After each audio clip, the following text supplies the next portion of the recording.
so happy I no longer have to do that.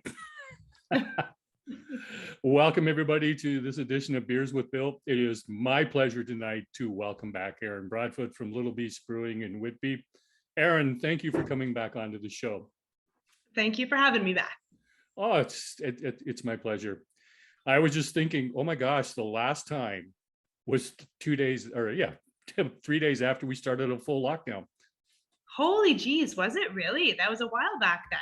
Yeah, I made the run down on the Wednesday because they were locking everything down on Thursday and I wasn't sure I'd be able to drive down. Wow, what a year and a half. That feels like yesterday and 10 years ago all at the same time. Well, that was just the spring of this year, the lockdown in February. Okay. Yeah. Okay. And the government's like, nope, everything's being shut down right now. Yeah, that was an experience. So you were just, there's been a lot of changes in the last 9 months. You want to talk a little bit about that? Yeah, so I guess that would have also been right after the brewery became solely mine as well. Yes, it was. So yeah, so just over the past year, we still do some of the same things, obviously, and some of the same beers have remained, but I've just been able to kind of really hone in on what I've always wanted to do.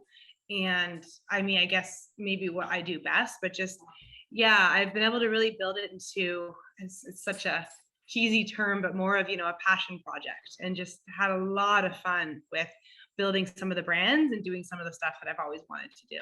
So it's been good. Okay, well, we can start by talking about chicken. Which is a completely different label than we would normally expect for Little Beasts. Yeah, I think, Kier, he was so many of the beasts, and we had some themes that ran through, but eventually, creativity starts going down different paths, and you run out of ideas, not run out of ideas, but to keep it interesting, you kind of want to start diverging and branching off. Something I've been waiting to work with is just doing mixed fermentation, different Brett's, different lactose, all kinds of fun stuff, because you can build so many great flavors. So chicken was the first beer that was a mixed fermentation done with Saison Belgian yeast and Brettanomyces.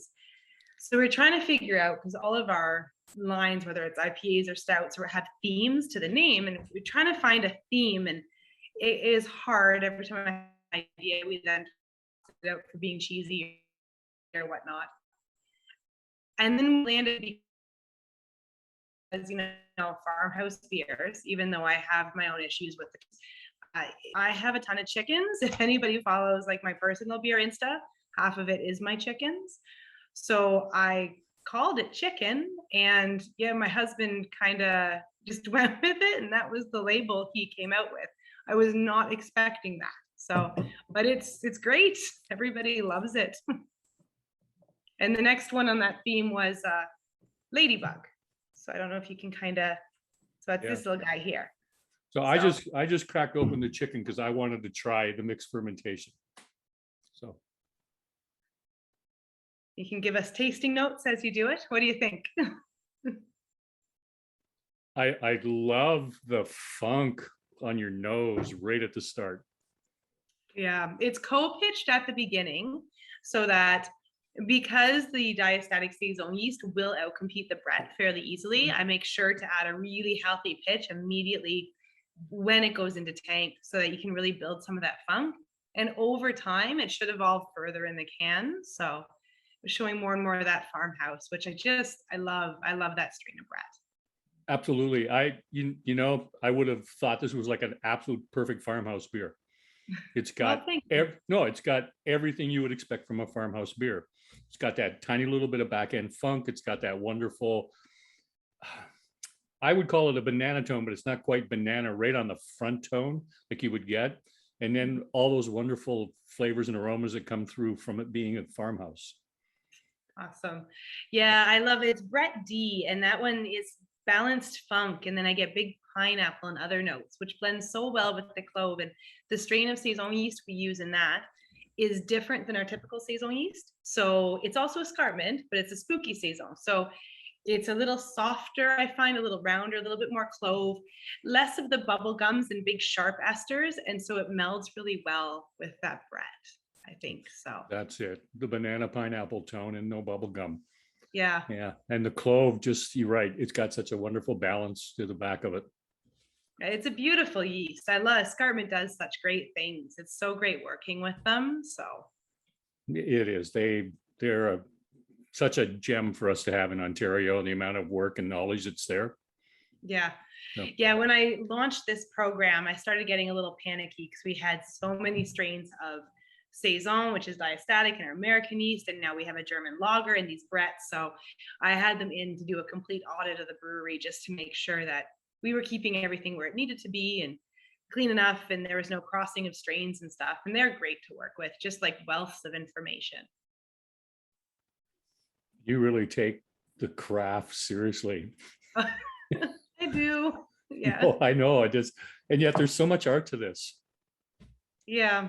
Yeah, I think so too. I mean, I was actually talking with my kid at dinner tonight about making beer, because the science is so important, but the whole building of a recipe is just, it's like combining pictures, but with flavors instead. So it's been a lot of fun this year. I'm having a lot of fun with it. What's been your most exciting beer for this year then? Exciting for me. Possibly either the Pilsner, which I don't know if most people would call that an exciting beer, but making a true Czech style Pilsner is something I've wanted to do for a long time. Or Ladybug, the second grisette in the Farmhouse series, which is a smoked cherry grisette. And it was a beer I've wanted to make for a long time. And when I finally put it in tank, I turned around and said to my cellar man, the second I did it, I was like, I don't know if I should have done that. I don't know if this is going to sell. It's because you don't know how people are going to receive it, but it's actually sold. Like, it's been one of our best sellers ever. So it's pretty cool watching a smoked beer actually, work and hit the ground running. That is a risky venture, because smoke is not necessarily a tone most people in North America associate with beer. Yeah, it's one of my favorite flavor components for beer. So I've wanted to work with it for a long time. So we now have a Roche beer, which we did just sell out of, but I plan on having in the fridge continuously. And then this smoked beer, and there will be another smoked grisette shortly, and we'll be doing a smoked porter. So there'll be lots of smoke. What's the process of layering the flavors in your recipe? The process. It's so interesting trying to put these things out into words, because it's like, how do you actually see that? So I'd say that most of my recipes start with yeast. It really is my favorite flavor component, and it's so simple but so complex. So it always starts with the yeast I want to use and what flavor profile that is, and then building around it as needed. I do IPAs, but mostly I do Belgians and stuff. So typically it's the malts I'm looking at first, and looking at how the different flavors will layer, and what I'm putting in the beer. Is there smoke, or is there fruit, or are there spices? Like, do I need something to hold it up, or can I go really light with the grain bill because I want the yeast to shine? Or, figuring out where the strengths need to be in the beer and kind of balancing that out. And then playing with the finishing flavors through hops or whatever it is to add kind of like those little accents that will really bring the beer to life. The small little tiny things that you might barely notice individually, but without them, the beer just wouldn't be whole. So you need every piece of the puzzle. Being a licensed judge help you with that, or just brewing all the time? To some extent, I guess. It's funny. For there's gonna be like, no, it just teaches me how to drink beer, but 100%, right? There is practice in learning those flavors that definitely helps in building beer. The beer judge part, I think, helps a lot too in the end, and being able to properly, pick apart my beer and figure out where the weaknesses were and what needs to be better next time, or if I had any flaws in the process and what we need to fix next time we go through it. So I am my own worst critic. So I rarely am thrilled the first time something comes out of tank, and there's always a little bit of picking apart that comes with it. So what percentage of beers do you tank versus put in a barrel? Right now, so the barrel program is still pretty light, but hoping to really start ramping it up this year. So we probably only before we were putting 5 beers in barrel a year. But now I'm taking all those excess barrels that have had the alcohol pretty much flavor drained out of them, and they're going to become long-term projects. So I have 2 different bière de gardes going into barrel over the next 2 months on top of all of our annual. So I'm looking at it eventually becoming like 20% probably. So around there. Oh.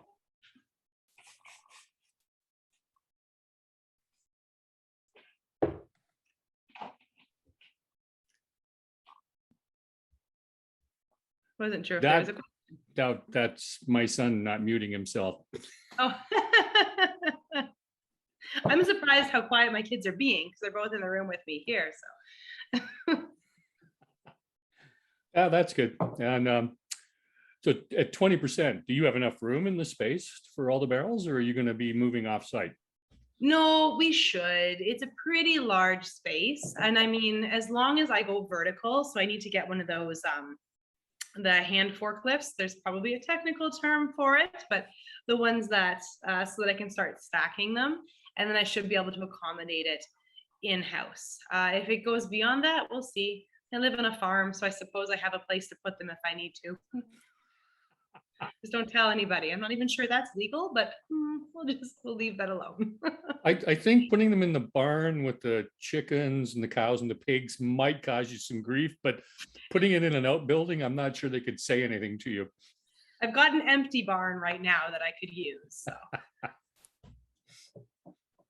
Somehow that just brings a lot of pictures to my brain, having grown up on a dairy farm. Yeah.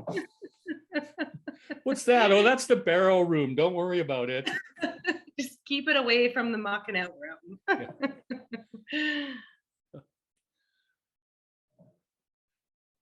So what's been, I've got to get my notes up now. You are coming up on your 4th anniversary. Yeah. Yeah. Matter of fact, that's only a few days away, isn't it? Yeah, October 17th, 5 days away. It kind of blows my mind that it's been 4 years. So the first question that came to my mind after 4 years is the romance of being a brewery owner still there? It is.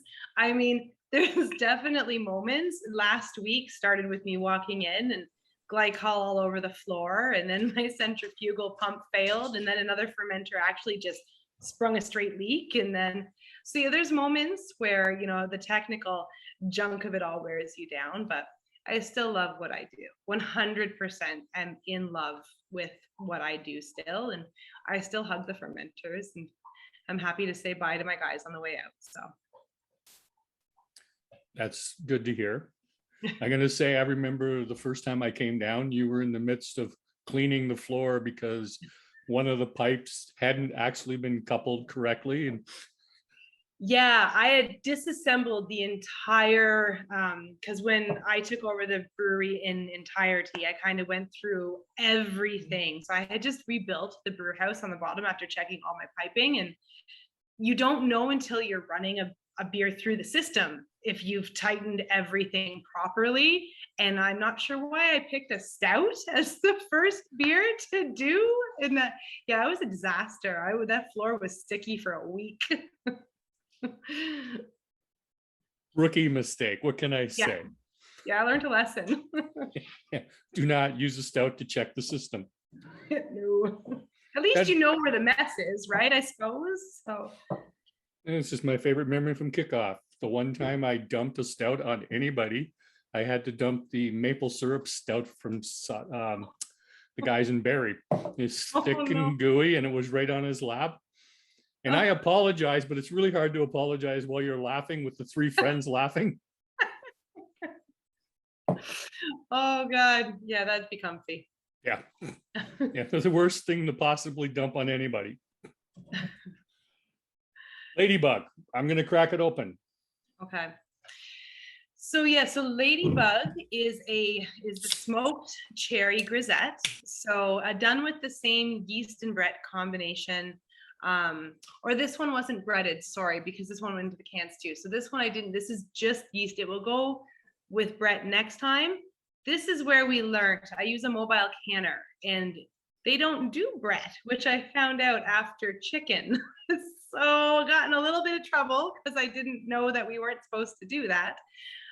So Ladybug has that saison, the Fantôme saison yeast. The cherry is there. It's all sweet cherries. You wouldn't know it, but there's 100 pounds of cherry in it. And then just 10% smoked beechwood malt, and then some spelt malt to give it a little bit of body and a little bit of bite, even though it's a fairly light beer that's been highly attenuated. That's fantastic. Thank you. That's you're right. You're not going to get the cherry, but having done a blackberry one, and we put 100 pounds of blackberries in, and I was not even sure why we did it. Yeah. Yeah, it's definitely it's a soft fruit note. It's not fruit. The color's fantastic. You've got the red from the cherry, but you've also got that wonderful hue from the malt smoke there, eh? I love that beechwood. It's a nice malt. Interesting. Why did you choose beechwood? Tradition. Mostly, I mean, beechwood is consistent, so I knew exactly what I was getting. And the German beechwood is the malt you use in the Roche. So I'll probably experiment with some of the other smoked malts in the future, but to start the program, I wanted to work with what I know. So I typically try to make sure I have a really strong baseline before I start branching out from there, just so that I know if something goes wrong, I can pinpoint better where it went wrong. Okay. Now I'm curious. I'm sure I got the answer in my head right, but why are you not supposed to put Brettanomycin through the canning system for them? It is, well, I work with Northern Canning and they are awesome. And they have their rules for their QC and their maintenance, and they're okay with diastatic yeast, but they're not okay with Brett because of the decisions they made personally after working with escarpment. And because I find Brett easier to control than typical diastatic yeasts, I assumed if they were okay with diastatic, they're okay with Brett. But I assumed wrong, so I should have asked. But now we know. Again, one of those things you have to learn. Pete's great. I apologized a million times over, and they still can for me. So, in my opinion, the best mobile canners out there. I'm going to say Northern's a really great outfit, and I am sure that they would have forgiven you the added workload of having to sterilize everything in the system. Yes. This extra special clear, and it was Karen, who's one of my favorites, that was canning that day. And if anybody can clean like a champ, it's her. So yeah, she knows her stuff. Yeah. I wondered if you could explain to me the difference between diastatic and Brett. Yeah, for sure. So it's just differences in how they ferment down. So Brett is also hyper attenuative in terms of what it can break down and break down different large sugars and stuff. Whereas diastatic just indicates that it has something called the STA1 gene, which is a component of yeast, an enzyme that they have that can break down long chain sugars in a way that regular yeast cannot. Wild yeast is also diastatic and has the STA1 gene, which is why sometimes breweries may not know if some of their beers are contaminated through wild yeast that sits on things like grain and create little bottle and can bombs sitting on the shelf for a while, which it happens. We've all heard of it. It's happened to all of us. So I spent 3 hours cleaning my fridge on Monday because one of my fruit beers blew up. Yeah, it's one of my biggest fears. And that's part of why I do so much plating and so much forced aging, especially with all the strains in our brewery. Not creating bombs is pretty important to me. So you have to be pretty careful. Oh, sorry, that's my dog. He's a little blind, we think, and he gets a little jumpy at things like grass sometimes. So yeah. That happens. Yeah. Switch of pace. I came in on Saturday to pick up beer. There was really loud music playing in the background. Yes. Which is perfectly okay. What I want to ask you is, what would I find on your playlist right now? I was in a mood Saturday. That was before we were opened and I was a little strung out. So that was Tori Amos. That's what I listen to when I need to chill out. She calms me down. It's been a mix these days of Tori. I'm still on a Kills kick. I've been on a Kills kick for like a year now, or, rolling the metal through the playlist. A lot of metalcore these days. Okay. Yeah. Do you actually have a favorite playlist for people when they're sitting on the patio, or does? I have a few. I have the work playlist, which is just a really big, huge playlist of a lot of stuff that I know will always suit the mood of the brewery. It's a lot of 90s stuff, old school grunge, a lot of old school punk, 80s punk. And then a little bit of heavy stuff that doesn't push too hard on the boundaries, with the occasional, mindless self-indulgence or something, one of their safer tracks squeezed in there. If I know the crowd is good for it, I have, the heavier work playlist where there's a little bleeding through, a little As I Lay Dying, a little Every Time I Die. Some of the heavier stuff kind of squeezes in there, but that comes down the second you've got like the tourist quotient filling up the brewery. So I have to ask this. After 4 years, despite the ups and downs in the industry, because everyone has those days.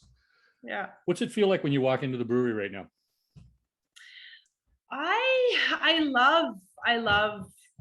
It feels good. It's like a breath of fresh air in an odd way. It's still walking in, and it feels like home. So, and I've got to say, as much as I was happy to have a business partner, and it was kind of the way I thought it would always be, there's something extra special about it being all mine now, where it's just, I don't know, a little added security or something. And yeah, it's like it's my home. So I know I love to be home with my kids, but when they grow up and are out one day, I know I'll probably spend almost all my time at the brewery. So, and I saw the little MSI question. Yeah, I was just going to get there. I don't know. There's one song, I can't say the name because I think there's my daughter who, is gay, which tells you the name of the song. She loves it too, and it's always kind of been a great anthem. And Shut Me Up. But I love all their stuff. Band I've seen the most live. So you can say yes and no to that last question. What's that? I didn't see the other one. What was the other one? Oh, just his comment afterwards. Oh, he said the word. Yeah, he said the word. Okay, that would be it. And I can't say it out loud for obvious reasons, but it's one of those bands that's hard to explain because they're amazing. And yeah, he's a piece, but it's not as offensive as you think it would be by the name. So looking back, is there anything you would have done differently? Oh boy. Like a million things. Yeah, there's so much I would have done. I don't even know where I would start, to be honest. I've learned a lot of lessons. So there's a lot I would do different. Isn't that true of everybody when they start a business? Yeah. The stuff that 24 months and 48 months after you started were the things you go, I wish I knew that back then. But then again, the road would have been completely different at that point. That's what I always say, because there's a lot of things I would have done differently, and I'm still learning them to this day. But if you hadn't had those lessons or hadn't gone that path, who knows where you'd be right now, right? So you can't, no regrets. It all is what it is. Okay. A lot of things have happened in the last 9 months. Mm-hmm. What keeps Erin grounded? I don't know if I can say that I am. Music, the people who are close to me and my family, and running many miles on the treadmill. I haven't been allowed to run outside for a year and like 4 months. So thankfully I enjoy my treadmill because it definitely keeps me level. Your husband joined the team shortly after we chatted the last time. How's that been? It was good. He's back at work. He's not at the brewery right now. Just because there's still been a lot of ups and downs, and the finances are still a little volatile, and we don't know where we are in COVID. So it was just scary to take that full plunge and potentially walk into bankruptcy if everything goes the wrong way. Because if we get shut down again and stuff, it's not my employees' paychecks I want to cut first. So yeah, he's back at work, but it was nice having him there for a while. And I think it was nice for him. He, was so instrumental in building the brand and never really got to be part of the day-to-day the same way. So it was good. It was fun for that 4 or 5 months. And yeah. Well, it gives you a taste of what it's going to be down the road. 100%. Because I know that's the goal, is for it to be the family. So. Yeah, family business. And then, I've got one child that says they're going to take it over one day. So we will see. Hopefully somebody does. Well, that will be an interesting experience. I mean, you take a look at the wine industry and the knowledge that is passed from vintner to vintner in a generation is unbelievable. And the amount of information that they'll be able to garner from working with you will be quite the experience for them. Yeah. And I mean, if they don't, they don't. I would never want to sentence a kid to a life they didn't want in the future. But I think, if we ever got to that and they did, the passed down knowledge and then the reimagining of new blood coming in and, making it what's true to them, I'm sure it would be a little lifeblood injection, 20 years down the road or so. Yeah, I got to see a little bit of that play out when I was at Southfield Winery, or Southbrook, sorry, cool. Because I watched Bill and his son interplay one day when I was doing a tasting with them, because they've got completely different views of the imagination of where the winery should be. Oh, neat. I could be interesting to listen to. Well, it was an interesting conversation to sort of be the mouse in the background. And then the son leaves and Bill looks at me and he goes, I have to let go. Learning to let go is one of the most important lessons I've ever learned in my entire life, I think. Not an easy thing for anyone to do. No. Now that you've had the freedom to do exactly the brews that you wanted to do, is there any beer that you haven't made yet that you would like to? There is true classic Belgians. So I've always wanted to step into Abbey styles. And, trying to find a balance between doing everything I love, but also not spreading too thin and trying to be, a jack of all trades, because you definitely risk,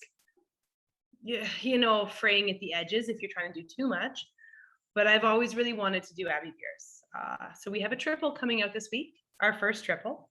So we used a new yeast strain. So we got another yeast strain, so classic dry Belgian strain. And I'm still kind of picking it apart and deciding how happy I am with it right now. And hopefully we'll do a little run of Belgians, classic Belgians, over the winter. So I've always wanted a Patters beer. It's one of my favorite things to drink every Christmas. So. Has COVID changed how you deliver your message?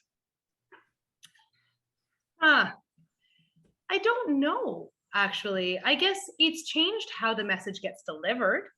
I know local has been more accessible. There's word of mouth has become a bigger thing. So there's definitely differences in how the message gets across. I don't know.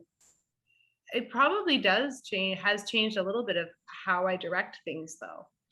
And it's also made it very clear where our beer is the most popular and where I work on moving things and stuff like that. Yep. I'm going to change it up because you did a collab with Ren. Yeah, we did. Silent Majority, which is probably the most plain can that you've ever put out. Mm-hmm. I'm going to read this because most people will not have this.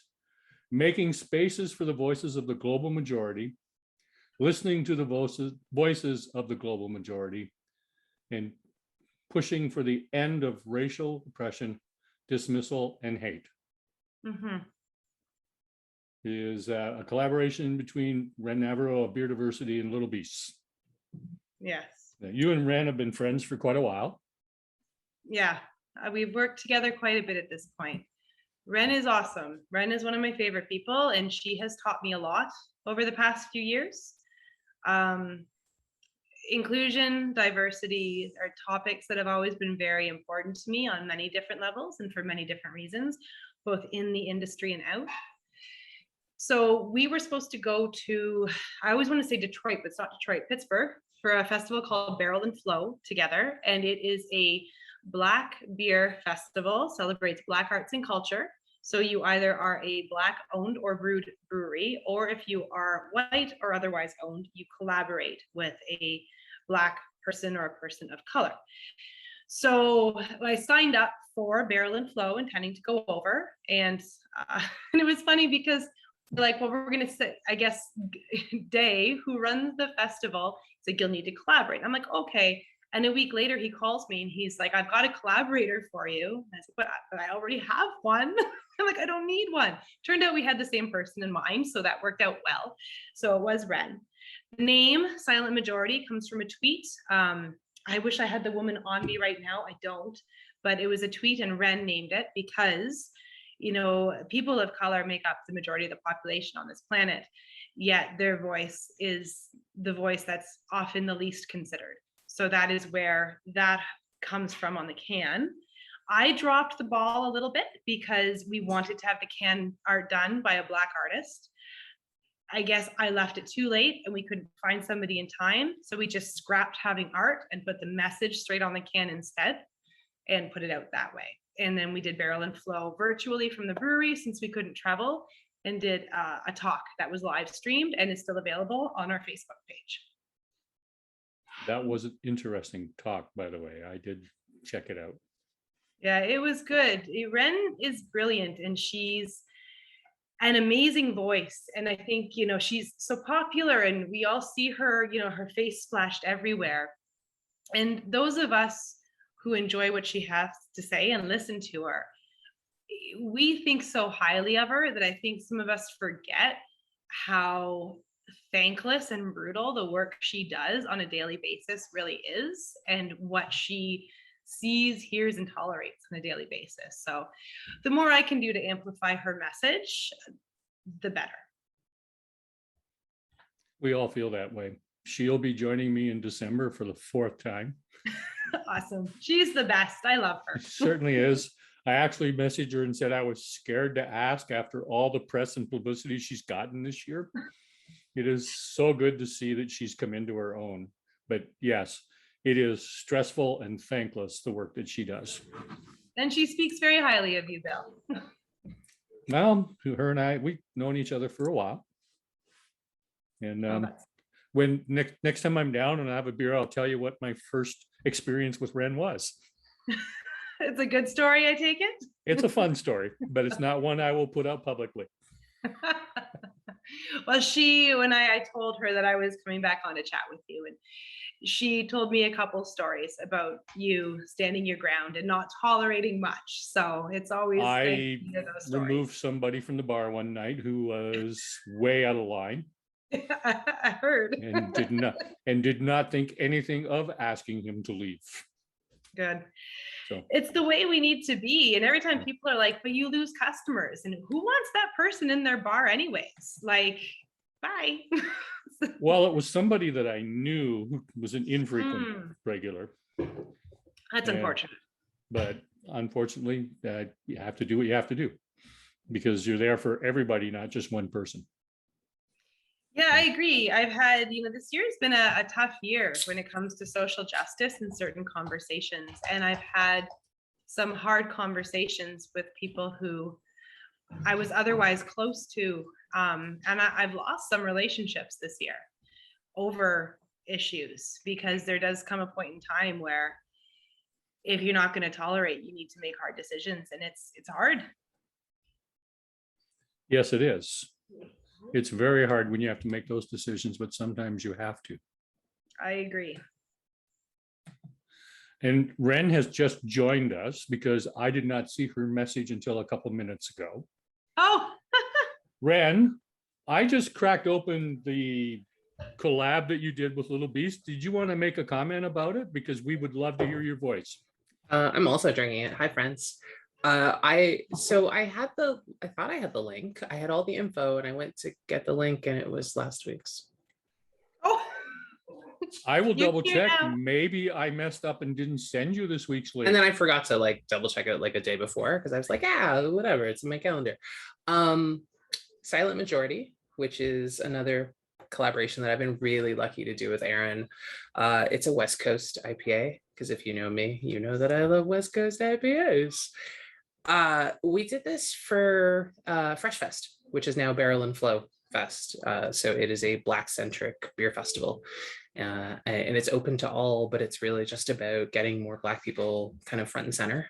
And we had talked about naming it, and it was this whole notion of the global majority, which is not white, and kind of getting that, like, you know, that little sneaky line inwards. And I just I love the beer, but I really love this label too. Like, it's so simple, and it's so just like 1, 2, 3 punch, and then that's it. And then you drink this beer and you're like, hot damn. So yeah, I'm in love with it, but I'm also in love with Erin, so I'm super biased. But yeah, it's every time she's like, let's do something, I'm like, yep, name a date, name a time, I'm there. So if you're drinking it, I really hope you're enjoying it, because honestly, I can't get enough of it. I'm glad you're happy with it, lady. It is definitely West Coast. Yeah, there's lots of hops in it. I'm the first to say I'm not able to pull those hazy IPAs out the way some brewers are. I can still make an old school West Coast. I shouldn't be putting down my own beers, period. But there we go. But yeah, we've worked a lot with Ren. I guess Ren probably missed everything I was just saying, but you missed me heaping the praises on you, lady. So I'm fortunate to have her around the brewery as much as I do. I don't need that many nice words. It'll make my head get bigger. You need more. I know what you tolerate. So tell me, what's next for Little Beast? Getting up and brewing. Yeah, so getting through this Christmas, hopefully.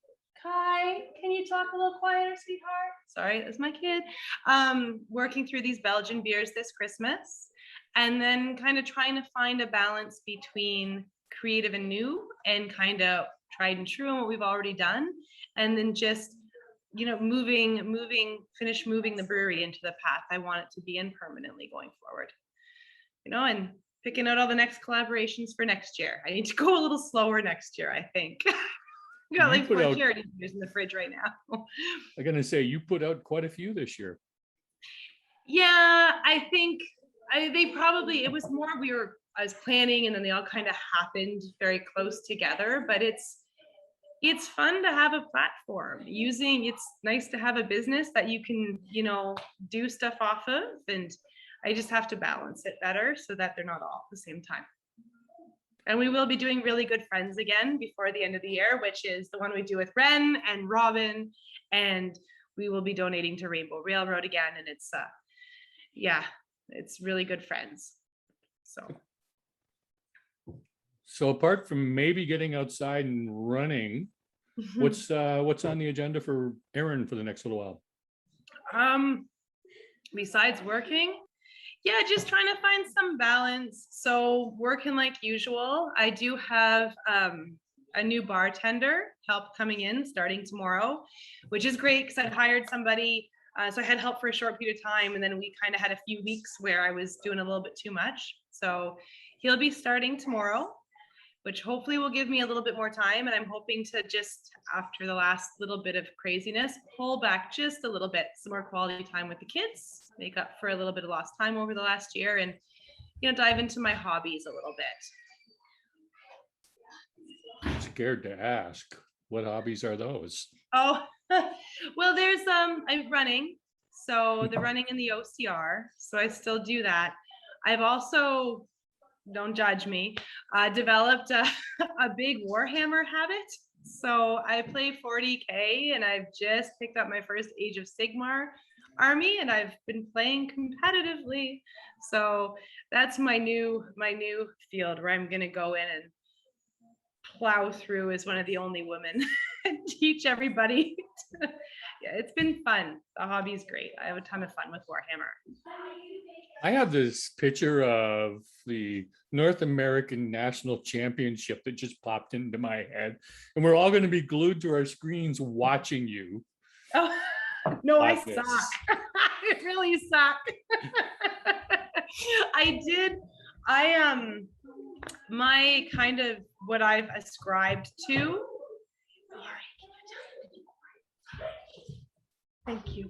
The thing I've ascribed to is once you have an experience, like go all in and just live it to the biggest I possibly can. So when I started playing Warhammer, I bought tickets to LVO, the Las Vegas Open, which is the biggest tournament of the year, but it's in Vegas and it's in January. So I have my doubts that I'll actually get there this year because COVID makes me nervous and they're a little reckless down there right now. So yeah, I see little 40K things. I'm always surprised how many people play Warhammer when it comes up, because I feel like it's this like dirty secret we all keep in our closets and nobody wants to admit it. I'm gonna get Ren playing Warhammer apparently. That will be great. I Yeah. look forward to that. My son made the comment, you'll need to get me to play Warhammer. It's if you like obsessive, things you can completely zone out into, it just has a lot of components, whether you like lore or if you like to paint or you like playing games and thinking things through. There's a lot of aspects to really nerd into, and I find when I'm in hyperdrive and the rest of the areas of my life, I need something I can completely lose myself into. So it's a good one just to be able to shut out the world. Dungeons and Dragons. I've never done that one before. Yeah, my son's into the Dungeons and Dragons as well. I play Minecraft because that is how I engage my 6-year-old grandson, because that is awesome. His game. And he spends a lot of time teaching me and sometimes taking my phone away from me and showing me how to do it, which doesn't help me. You're too slow, Grandpa.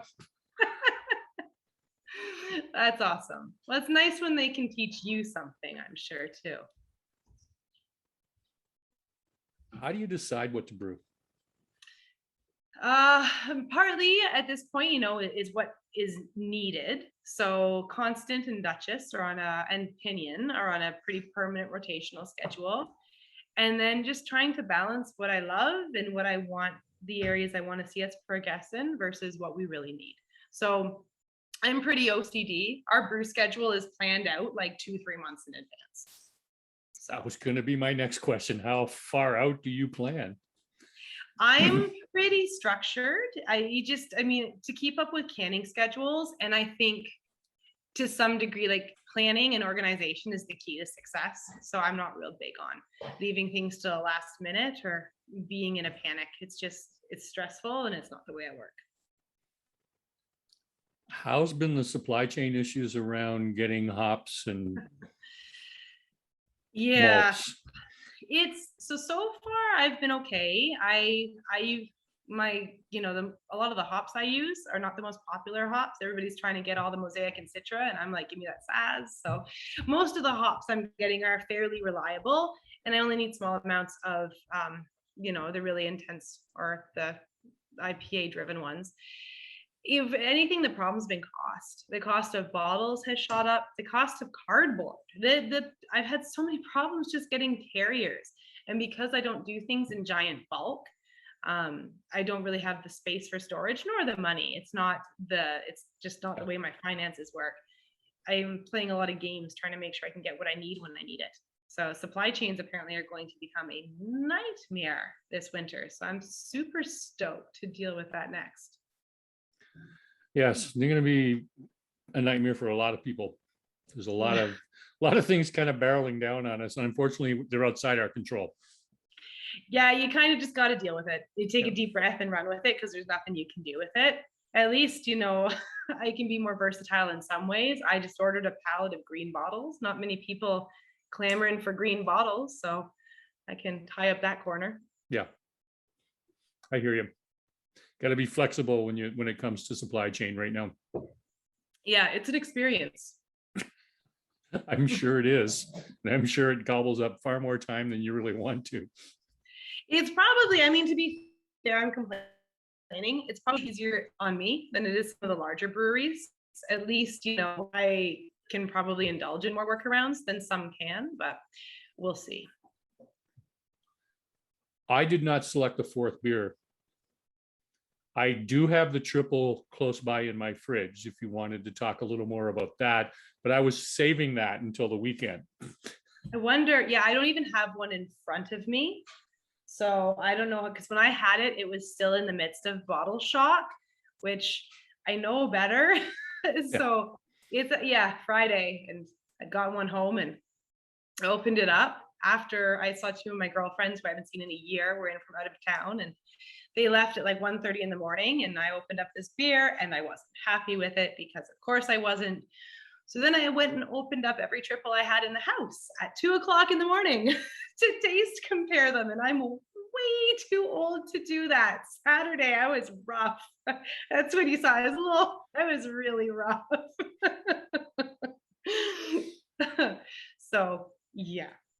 You're welcome to open the triple if you want, but I'd have to go rummaging to see if I even have. No, it's okay. Why don't, whatever you got in front of you, why don't you talk about that? I've got lots of beer to drink in front of me.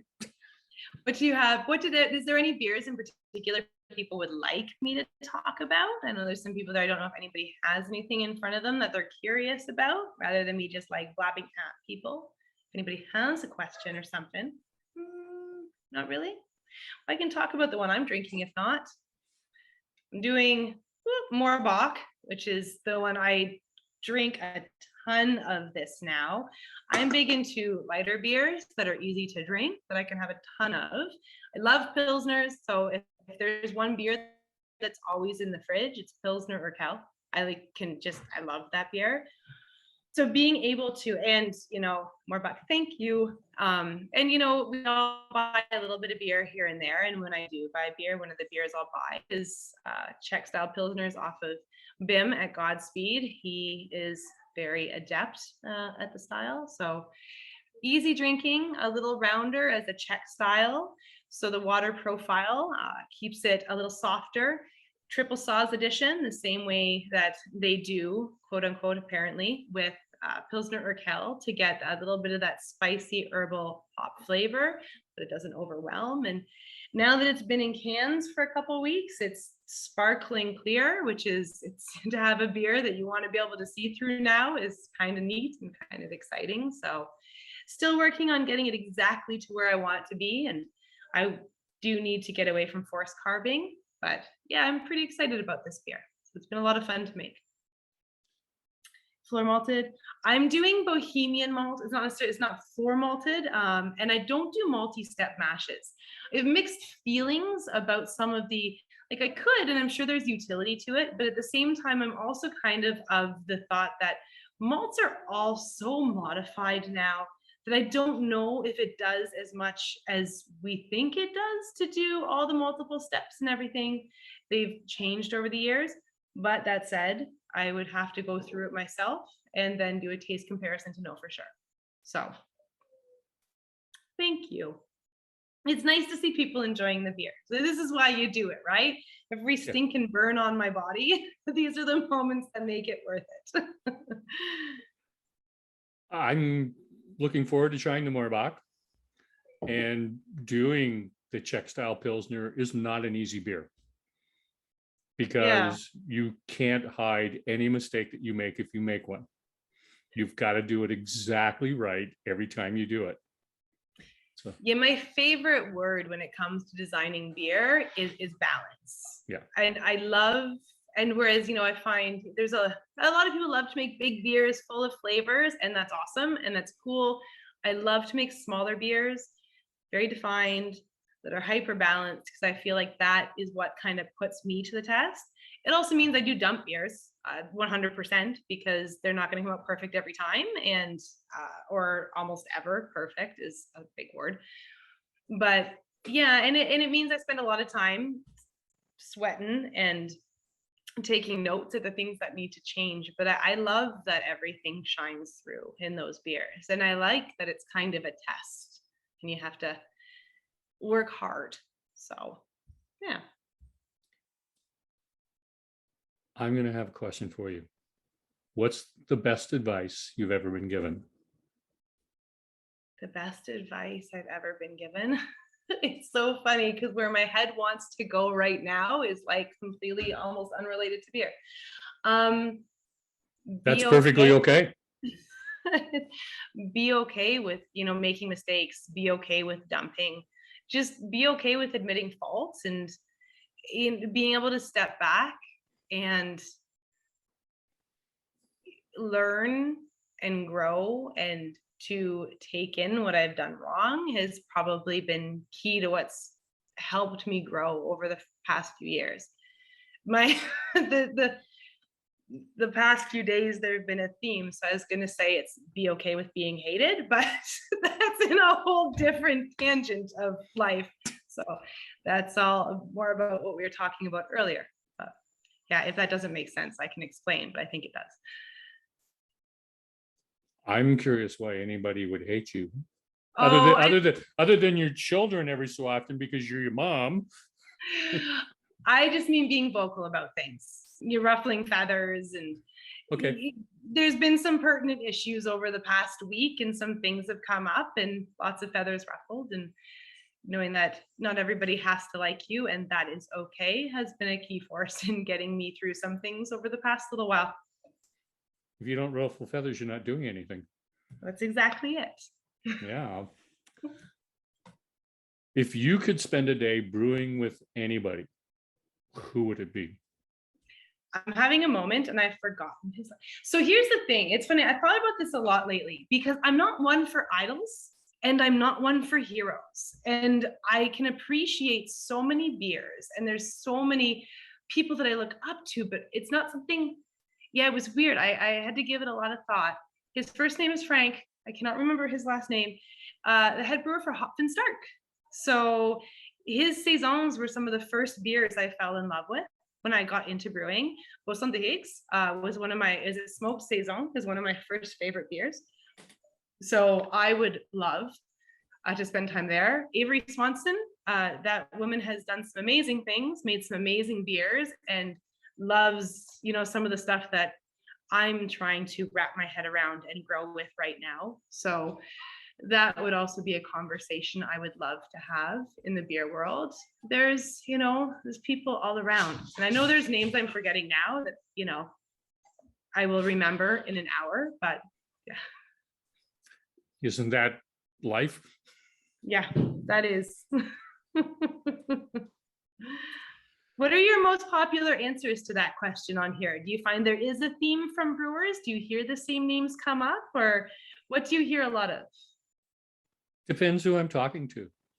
There's a lot of people that talk about Mike Lackey at Great Lakes. Yeah. I forgot the name of the guy in Sean Vermont. Hill. And yes, I have some issues around that. I know he's a great brewer, but I also know from the Me Too movement that's gone through the brewing industry that there's some issues too. Yeah, Garrett Oliver, I'll give an up to, but you know, it's funny. I don't like talking poorly about other brewers and other people in the industry, but there are a couple breweries I'll happily say no to, and Sean Hill would be one of them. I think we've all seen in this year everything from the accusations to the non-apology that I have no interest in going anywhere near his beer ever again. And like Founders, I used to love some of their beers. You couldn't pay me to step foot in that brewery or drink their beer now. You know, McKellar, there's a handful of them that we know now are not worth our time, unfortunately. Well, it's been a bit of a reckoning, but not as much of a reckoning as it probably should have been. There are people who have lost their job over what's gone on.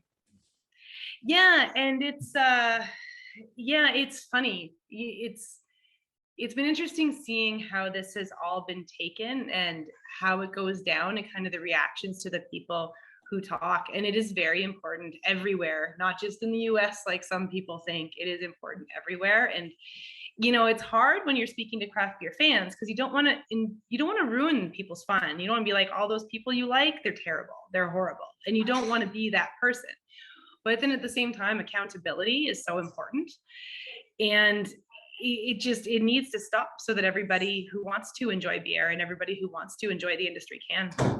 So it's about time, and hopefully it gets louder because I feel like it's almost died down way too much since it all started. You look at McKellar's beer festival coming up and how many breweries are still signed up. You know, yeah. Anyways, like yep. I said, it's okay if some people don't love you. Well, it's going to be a long road. That's the unfortunate part. It's going to be a long road. At least it's starting. And there will be people that are offended, and there are going to be people that don't understand it. Yeah. And so we could keep talking. Yeah, that's right. That's the only thing we can do, is keep talking and keep educating people in that process. Just one last question. Yeah. And very simple and easy. What would you like all of us to take away from our conversation tonight? That everything I make is made with love and is made with pride, and that there's a lot of heart that goes into this beer, and I hope people enjoy it. But that if you ever have something that doesn't taste right or seems wrong, because I love what I do so much, don't be afraid to reach out. And then on the other hand, with what we were just talking about, to keep on listening and to keep on hearing and keep up raising up the right voices. Erin, thank you for taking time out of your busy schedule to join us this evening. It's been a pleasure chatting with you again, and I look forward to doing it in the future. Yeah, no, it's great. The time I had a great time on with you last time, Bill, and it was nice coming back. It's always a good conversation. Well, I enjoy your insights and the beers that you do. I still have half dozen from the previous trip sitting in my cellar because I haven't had the right friends over to share them with. And now I have some new ones in my cellar. So. Perfect. Remind everybody, Matt from Reverend Spellworks is joining us next week.